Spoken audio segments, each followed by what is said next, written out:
Bebes mate. El cuenco devuelve en vapor tu indolencia.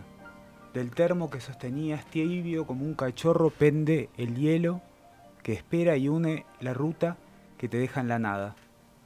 Una fuente abrazada por verdín se amura en tus sentidos.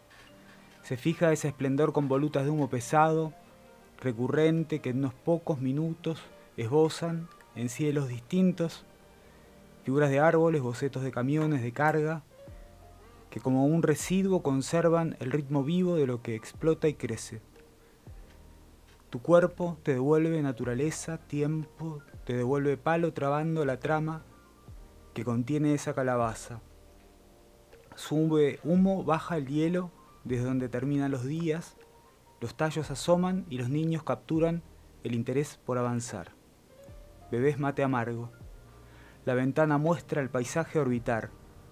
Sostenés esa linterna que como un teléfono en medio de la oscuridad hace ver por un segundo lo que creíamos tapado por la noche. Una chica pasa y el cable ensortijado de sus auriculares es otro rulo en la red. Sube a tu garganta una descarga eléctrica. Sube al centro de tu frente la culpa que tiempo y determinación te insuflaron. También descuido. Se celebra en el reverso de tu frente el rito con el que recibís los hechos de la realidad.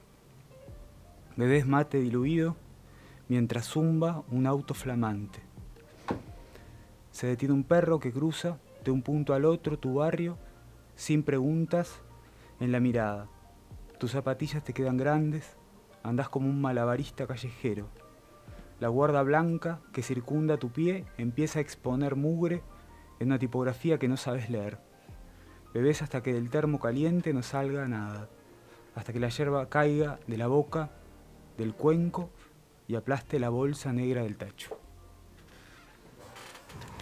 Bueno, estamos con Sebastián Morfes, poeta bahiense, en el estudio. Hola, ¿cómo estás? Gracias por venir. ¿Qué tal? Buenas noches. Buenas Hola, noches. Gracias por la invitación. Bueno, acá tengo una breve bio para leer. Dale. Sebastián Morfes nació en Bahía Blanca en 1976.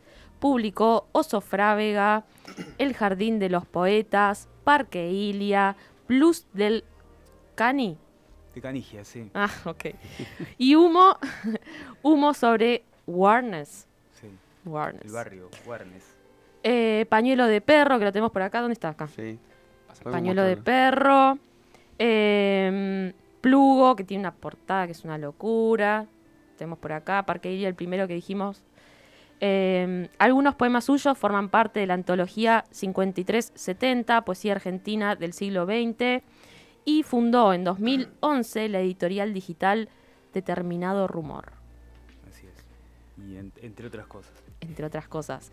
Y vivió mucho tiempo en Ay, mira, es cierto que no se iba a ver bien con el croma, Ahí está. pero queda bueno igual. Segundo libro verde del día. Segundo libro verde del día. Vivió mucho tiempo en Buenos Aires y lo hemos repatriado el año pasado a Bahía Blanca. Creo que Benja tenía una pregunta por ahí. Sí, yo te quería preguntar cómo fue eso.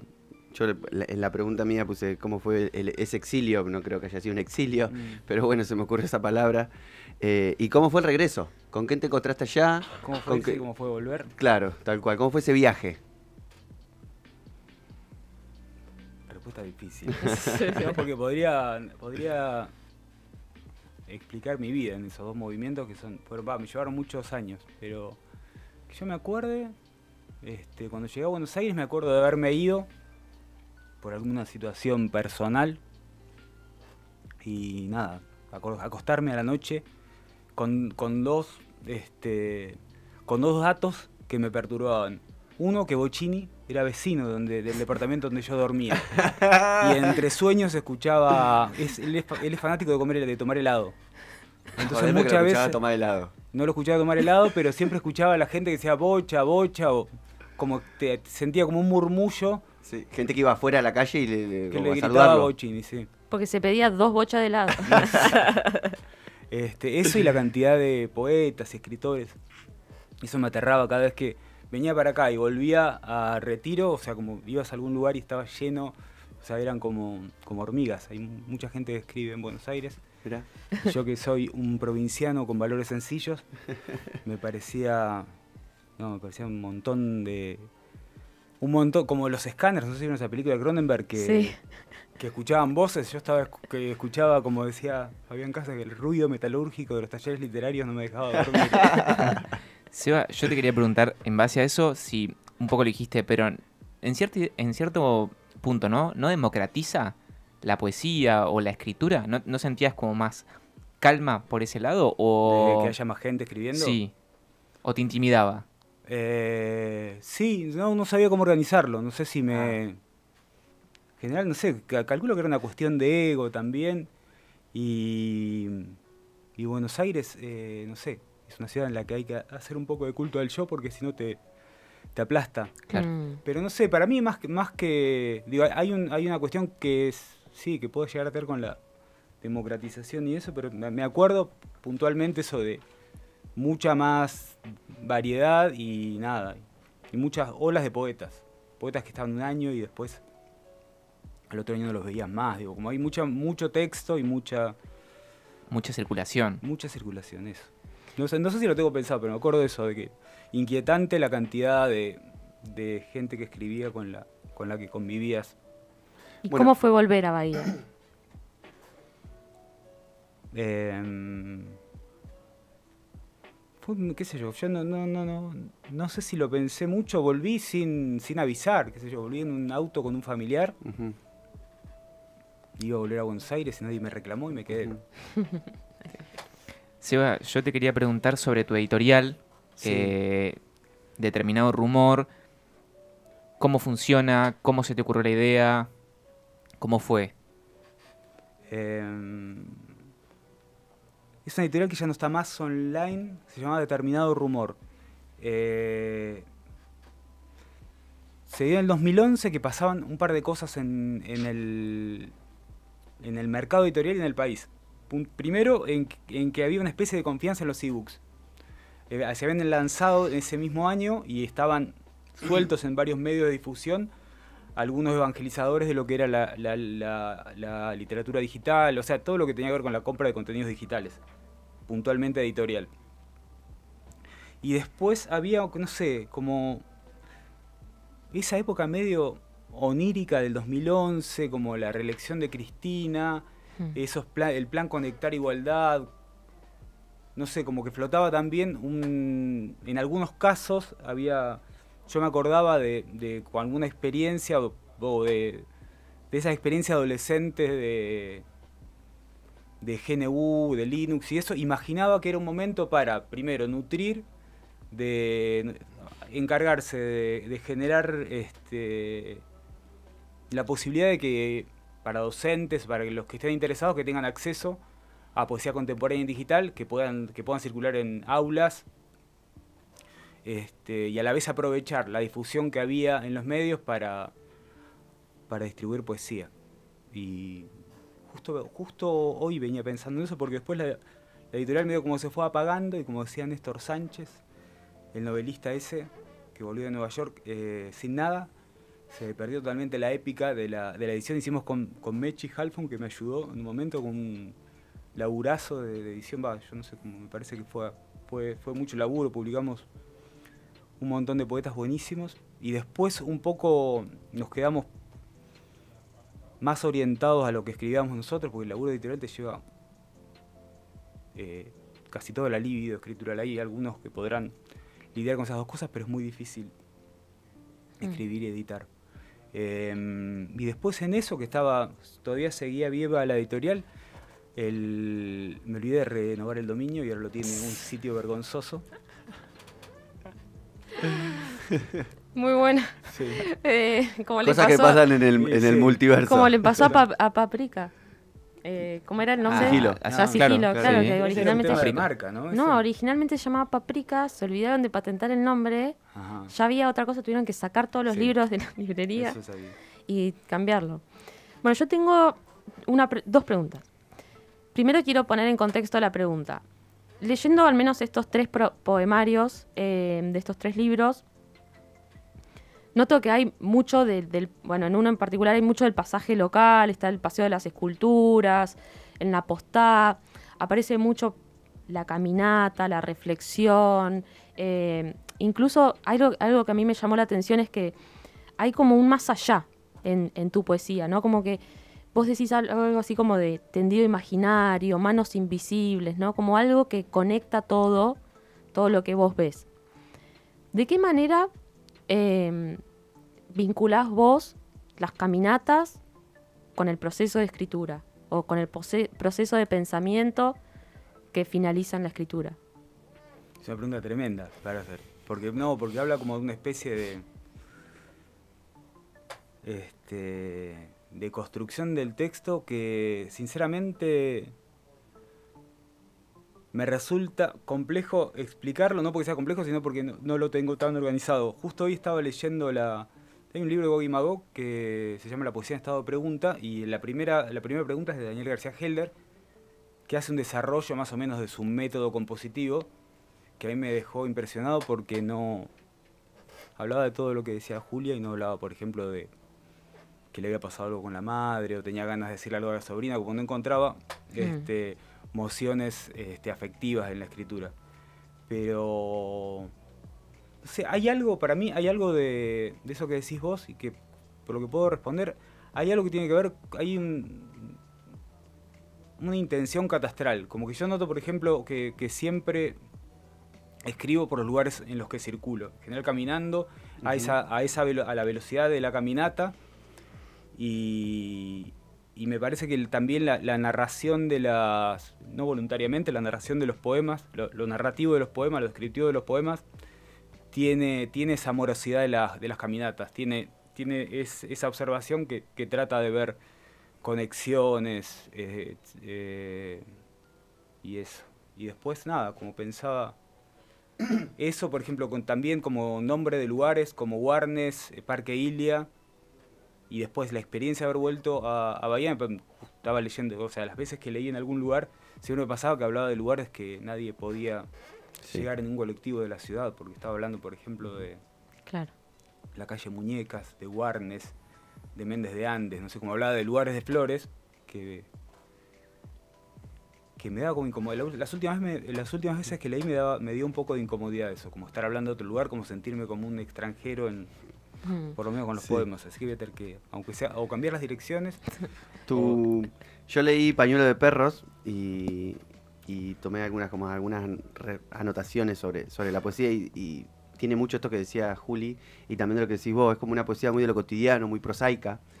A mí me llamó mucho la atención encontrar que hablas mucho de tu estadía en Buenos Aires, de tus paseos en bicicleta, y que tus poemas, por lo menos de ese libro, la mayoría transcurren de noche.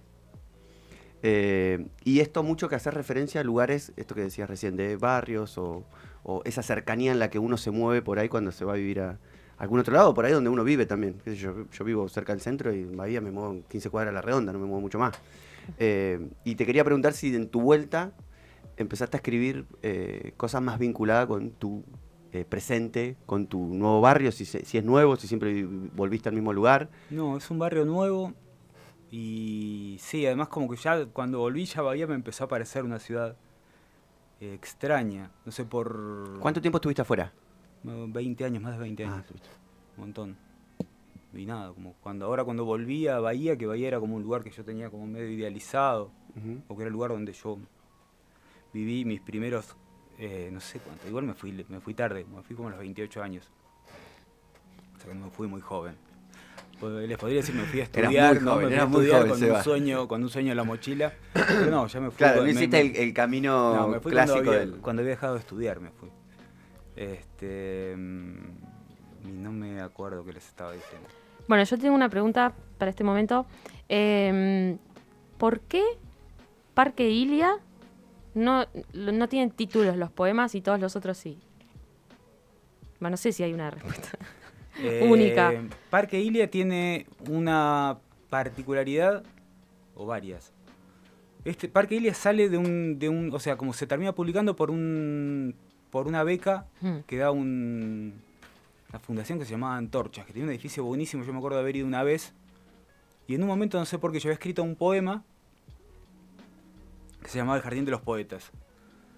Se presenta ese poema al concurso, termina ganando, etc.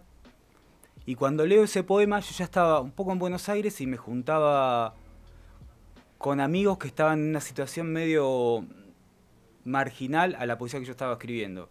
Por ejemplo, no sé, hablaba con Santiago Liacho, con Germán Carrasco, y sin nombrarme a mí, como que decían, hay un tipo de poesía que está muerta. Es una poesía que se está escribiendo con violencia, que bla, bla, bla, y yo los escuchaba. Y nada, me iba en silencio a mi casa a pensar, y en un momento, ante la inminencia de la publicación, me asusté. Y el poema ese, que era un poema festivo, que se llamaba El Jardín de los Poetas, que era una especie de fiesta con... Una fiesta con poetas. No sé, creo que se consigue eso en Vox. Lo paré al costado de la compu y me puse a reescribirlo. Entonces quedó con un poema más largo, extraño, con un ritmo, no sé, como más prosaico. No me pareció que, no sé, como un libro que le bajaba mucho la atención o mucho la propuesta al libro original. Y que nunca terminé de entender del todo.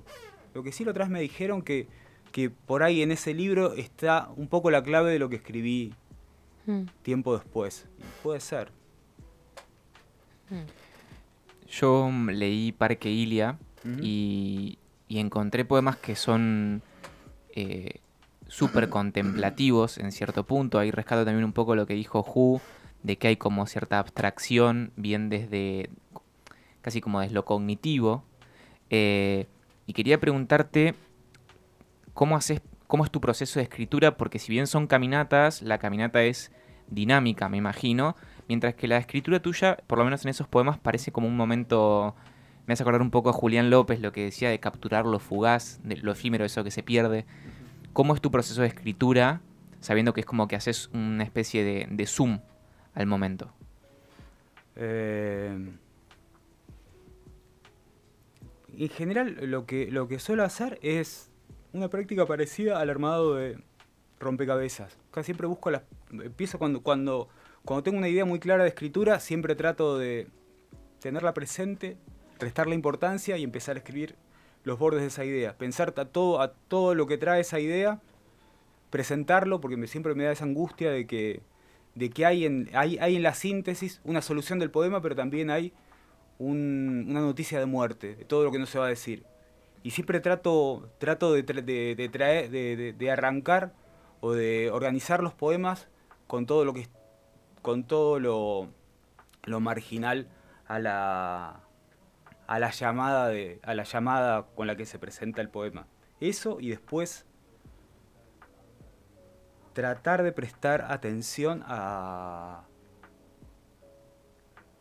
una organización sintáctica, a la presencia sonora de los signos de puntuación.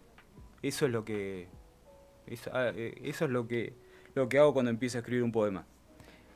Dirán, esta persona cómo va a escribir así, pero como que siempre como arranco a escribir y después me llamo a orden y trato de respetar estas cosas. Pero no sé, como me parece que lo tengo medio automático, como que trato de escribir con el puño apretado, siempre tratando de no ser demasiado obediente a la primera idea que se me presenta y atender a esas cosas con las que por ahí me siento más cómodo, con una cuestión más sintáctica y con alguna, no sé, como rareza rítmica o algún ritmo que pueda transcribirse en algunos signos de puntuación más usados en la prosa y en las digresiones. ¿Yo? ¿Sabes qué estaba pensando? Que estaba mirando, porque pusieron Sebastián Morfes, pero estaba pensando que tu nombre y tu apellido son un poco también de poetas, porque Seba puede ser como anagrama de sabe, de que sabe mucho, ¿no? De sabiduría. De que se va y vuelve. Sí. Y Morfes de morfema, ¿viste? O de aspecto de morfé. Bueno, es mi interpretación. Y tiene como eso, ¿no? Una síntesis de tu personalidad, capaz. Yo te quiero preguntar, Seba, ¿por qué elegís la poesía como género para contar ese mundo que está enfrente de tus ojos? O no sé, si preguntarte Está también, bien, la pregunta implica también preguntarte si escribís narrativas o te sentís cómodo ahí, es no tu, s- no es sé tu si me territorio. animo, es una pregunta que no, eso, si escribo narrativa, no sé si... No, ¿Qué encontrás en la poesía que te resulte atractiva o que te para mí despierte? es una re pregunta, como... Hay algo de la poesía que tiene que ver con la vitalidad que tengo para las investigaciones. Una vitalidad que a veces es irregular, que tiene que muchas veces es portable, que no tiene que ver con grandes proyectos, no sé, más allá digo, por lo menos la poesía que yo escribo. Ujú. Pero no sé, como me copa de la poesía, me gusta de la poesía, que sea un género corto, o que la extensión de los poemas no sea así desmedida como una novela. Eso en un punto. Me gusta también esa idea de que son textos con propuesta de escritura. Mm. No sé, como muchas veces, en general no soy un gran lector de narrativa y no leo texto demasiado extenso, Ujú. salvo, no sé qué sé yo, el ensayo o ese tipo de cosas porque, no sé, me gustan los textos con propuesta y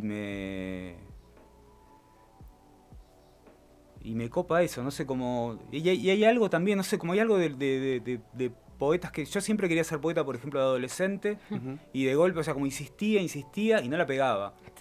No digo que ahora la haya pegado, pero en un momento... ¿Por qué si no la pegaba? Porque, no sé, qué sé yo, como... me acuerdo de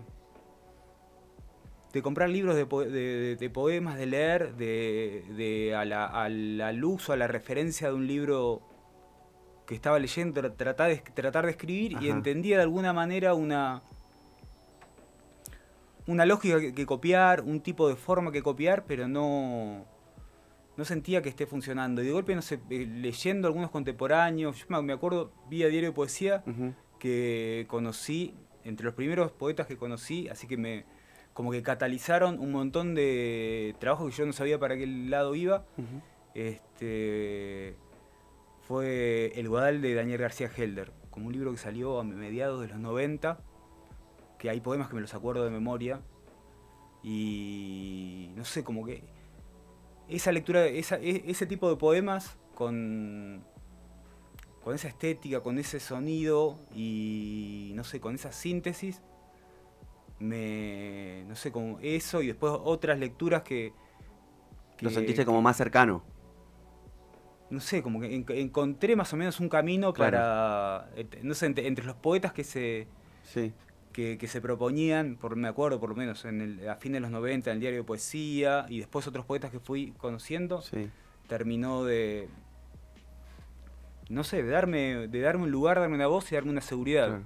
No Fue sé, un poco lo que decía Gastón, ¿se acuerdan cuando vino que dijo yo leía a Borges y leía a tal autor? Que yo decía, bueno, escribir tiene que ir por acá, hasta que de momento se encontró con autores como Cucurto, como César González. Claro. Y Gente que tenga, digamos, claro, sus mismas su registro. inquietudes. Claro, Claro. sí, tal cual. Yo tenía una pregunta más macro. Vos fuiste a Buenos Aires y volviste. Nosotros siempre nos preguntamos por qué en Bahía tiene tanto registro la poesía. ¿Por qué aparece tanto? Había una frase que no la quiero citar mal, pero eso de que se levanta una baldosa y aparece un poeta o sale un poeta. ¿Por qué crees que sucede esto en esta ciudad? La otra vez escuché atentamente lo que decía Lucía. No vale copiarse. Más vale que no vale copiarse. ¿Pasa esto? ¿Es una realidad? Ponerle en Buenos Aires, ¿pasa esto también que dicen, che, en Bahía hay una movida? Sí, totalmente. Sí. Sí, en Bahía, en Buenos Aires se reconoce a Bahía como un lugar donde hay poetas. Mirá. Hay más poetas en Buenos Aires, sinceramente. Pero sí, pasa eso. Y yo no sé, como yo recuerdo los años de los primeros años de escritura, de las becas en Vox con Helder y Arturo Carrera, y conocer a Sergio Raimondi, a Lucía, Omar Xavier, como esa experiencia de formación. Y otros que me olvidaba, también Roberta, etcétera, no voy a terminar más.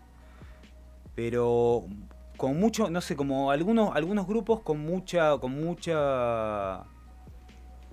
actividad en la difusión de la poesía, en la enseñanza, y no sé, qué sé yo, para mí fue como un momento que terminó generando esa, no sé, esa abundancia de poetas. Eso, y después porque también lo que pensaba ahora, como este espacio en el que estamos hablando ahora tiene que ver también con una construcción. Lo pienso desde el mercado editorial y desde la difusión, tiene que ver con algo que pasó en los 90 también, ¿no? Principios de los 90 con las primeras editoriales independientes, después con Damián Ríos en Interzona, y después con lo que empezó a pasar, digo, en los 90 no había nada. O sea, como yo calculo que los libros de Tierra Firme, o los poetas que escribían en los 90 tenían una experiencia de edición y una relación con los lectores totalmente distinta a la que se tiene ahora. ¿Y crees que eso fue un hito en la ciudad o que va a seguir progresando, va a continuar? Ojalá que continúe, no lo sé. Esperamos que sí. Somos la Chile de Argentina, quería decir yo. La grasita del No. bife. Bueno, mientras Seba prepara la lectura para finalizar esta entrevista, hablando de los poetas bahienses, paso que este viernes, mañana, 11 de agosto, 20-30 horas, está el 4 de Copas en Pez Dorado, O'Higgins 578, entrada libre y gratuita. Van a estar leyendo Little Wendy D, que es una cantante también. Clementina Sibano, que publicó en la editorial de Nico Guglielmetti y también canta. Unidad de Sentido. Sí, en Unidad de Sentido. Matías Mugione, Mo Varela, que estuvo con nosotros acá en el programa. Va a estar la presentación de Antología Salvaje de Kim Adoncio. Y va a estar presentando Milton López y Marina con cierre musical de Efren. Así que mañana, 20-30 horas, en Pez Dorado. Igual lo vamos a estar recordando también el evento en redes, pero los invitamos a ir y escuchar poesía bahiense. ¿Y ahora tenés algo más? Sí, tengo uno. Es un entrecruzamiento, en realidad, algo más interdisciplinario, pero una charla que se llama Aromas del Tiempo. La va a dictar la licenciada en gerontología Marta Rivas, pero también va a participar la escritora Nelita Higuina. Es en el auditorio del Centro Cultural de la Cooperativa, el lunes 14 de agosto a las 18 horas. Y es una reflexión sobre el tiempo, qué significa, cómo lo percibimos, cómo lo aceptamos. Nada, quizás me parece que puede estar interesante. Perfecto. Bueno, te escuchamos, Eva.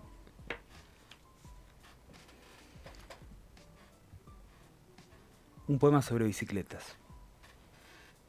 Cuando vuelvas a tu casa en bici, después de un día de trabajo, no esperes calles vacías, tampoco un cielo despejado. Mejor que el que te esperaba en la puerta de tu casa con una caja de herramientas, por un arreglo se demore y no cumpla. Mejor las nubes tejiendo un día gris y mejor que las puertas de los autos se abran sin aviso y que elijas en cada volantazo, en cada frenada brusca, la orden para volver a la pista, la que sigue la abeja por los patios conocidos donde, como un tesoro, el polen se esconde. Que pase de todo, roturas mecánicas, pinchazos, distracciones, que revienten bichos contra tus ojos, que vuelvas con la bici en hombros como si cargaras un compañero baleado, y seas otro chofer jugado en la velocidad, mejor mucho, pero mucho mejor que creer que todo lo que hoy respondía a tu control haya seguido el camino del estudiante incauto que ante cualquier obsesión cree seguir un camino luminoso al conocimiento. Ojalá no pares hasta llegar y los que viajan con vos, esos fantasmas suspendidos en el ruido de tus ruedas, zumbando en el asfalto, te acompañen siempre. Que te hagas amigo del dolor de rodillas y la grasa en el pantalón te recuerde que venís de una oficina, que vas a ningún lugar próspero, sin tentarte por el camino más corto, que en el regreso a tu ruta aparezca un consejo liviano como el mundo que recorres y pasa.